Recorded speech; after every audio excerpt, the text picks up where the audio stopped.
جی ملګرو سلامونه مې واخلئ عبید ګمریانی یم کور نه بهر ته راووتم ډېرې خبرې داسې ذهن کې راځي چې سړی وایي چې هغه تاسو سره ډسکس کړم که مونږ دغه طرف د کلي دغه ماحول وښایو نو دا کلی زمونږ کلی دی دېخوا زمونږ یو وړه شان جونګړه ده او دا د کلي ژوند دی د کلي استوګنه ده د کلي نه بهر ځو زه فلحال اکسرسایز له روان یم مخکې حالات تاسو سره شیر کوم راځئ ما پسې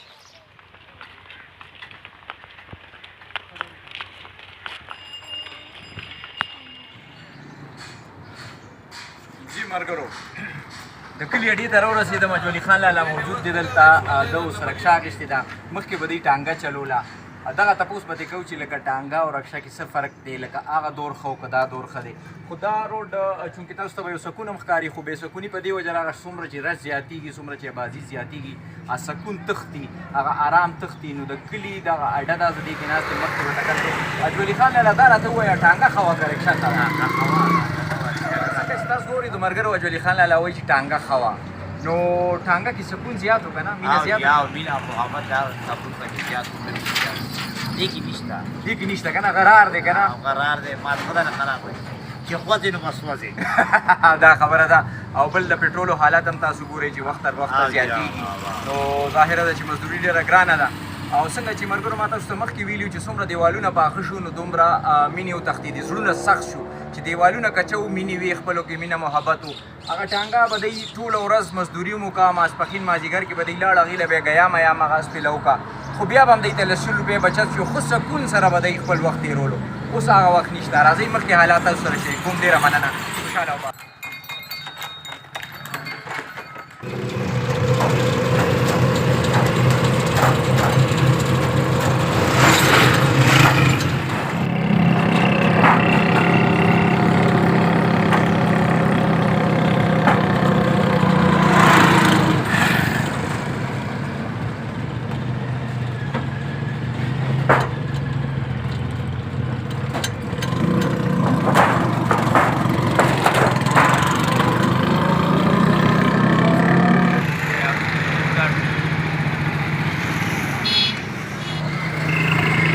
ملګرو بازار ته راورسېدو یقینا چې د بازار خپل لوازمات دي د کلي حالات ما تاسو سره شریک کړل د بازار د ملګري ما سره ولاړ دی چونکې دی دلته چټونه ورکوي ګاډو له نو دلته رش روش دی اواز هم ډېر صحیح نشي اورېدی د کلي هغه سکون پسې به بیا مرمان کوو نو راځئ مخکې حالات تاسو سره شریک کوم ډېره مننه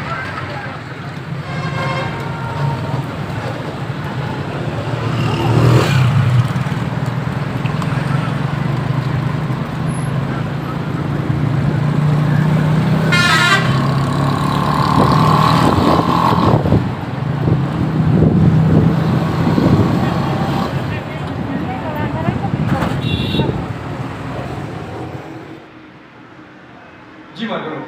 کلب ته راورسېدم دا زموږ کلب دی وړ جیم دلته اوس اکسرسایز کوو زه ډرس چینج کوم نو نور حالات بیا تاسو سره شریک کوم راځئ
جی ملګرو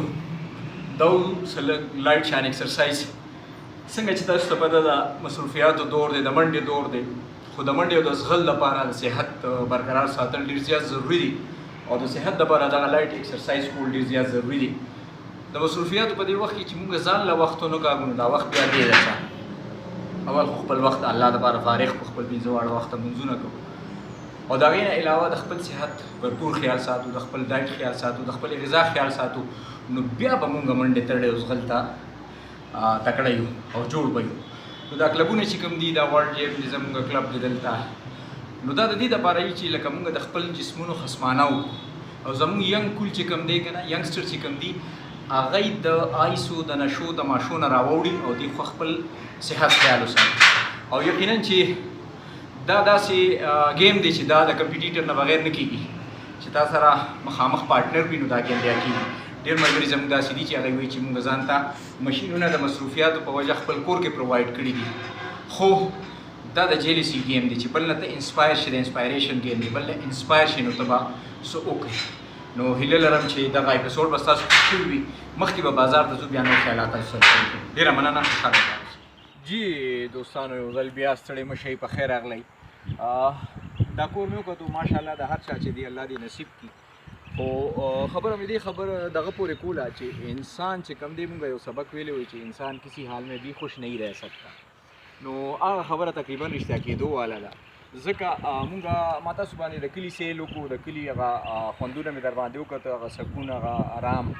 هغه یو بل سره ورورولي هغه مې در باندې وکته. ګو چې هغه لږه اوس کمه شوې ده ځکه چې د مشرانو په وخت کې څنګه وه نو هغسې اوس نشته، خو بیا هم لکه زموږ خواهشات وخت تر وخته زیاتېږي. ما هغه پورشن تاسو ته ځکه وښول چې لکه د هغې نه لکه زړه وایي چې یاره دا ښه دی. بیا بازار ته ما تاسو بوتلی نو بازار کې بیا خپل چهل پهل و خلکو چې کومو خلکو سره پیسې وي نو هغوی راتله خپله خریداري یې کوله. بیا د هغې نه پس ما دلته دا یو سیټي د خټک سیټي هغې کې یو کور دی دلته نوی جوړ شوی دی، نور پلاټس وغیره دغه کېږي. سړی وایي چې هغه نوی او دلته کې وي داسې کور وي. نو اوس دې ټولو خبرو ته تاسو سوچ وکئ او زه به هم ورته سوچ وکړم. ټیک ده سړی د خپل بچو دپاره بهتر مستقبل سوچ کوي، خو دې کې آیا مونږ چې دا ټوله هر څه وکته نو اپر لیول والا هر څه مو وکته، مونږ د ځان نه اوچت هر څه ته وکته.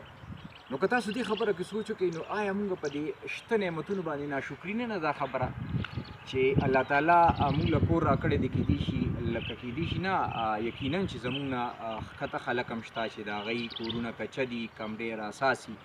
مونږ هغه یو طرف ته هم سوچ نه کوو. مونږ همیشه دې ته سوچ کوو چې بھئی دا رکشه ده، د دې نه پس دا موټر دی، د دې نه پس دا بل ګاډی دی، دا بل ګاډی دی، د هغې نه ښه، د هغې نه ښه، د هغې نه ښه. خو که مونږ د ښکته خلکو ته سوچ وکړو د ځان نه لکه چې کوم زیات غریبانان دي هغوی ته مو سوچ وکړو چې د هغوی ګزر بسر څنګه کېږي، د هغوی ژوند څنګه دی، نو زما په خیال چې د الله تعالی دغه نعمتونو به مونږ تاسو شکر ګزار شو چې الله تعالی مونږ له څه راکړي دي دا ډېر زیات دي. مونږ د دې مستحق نه یو. خپل هر یو سړی اول زه او بیا تاسو د ګریوان کې سوچ کوئ چې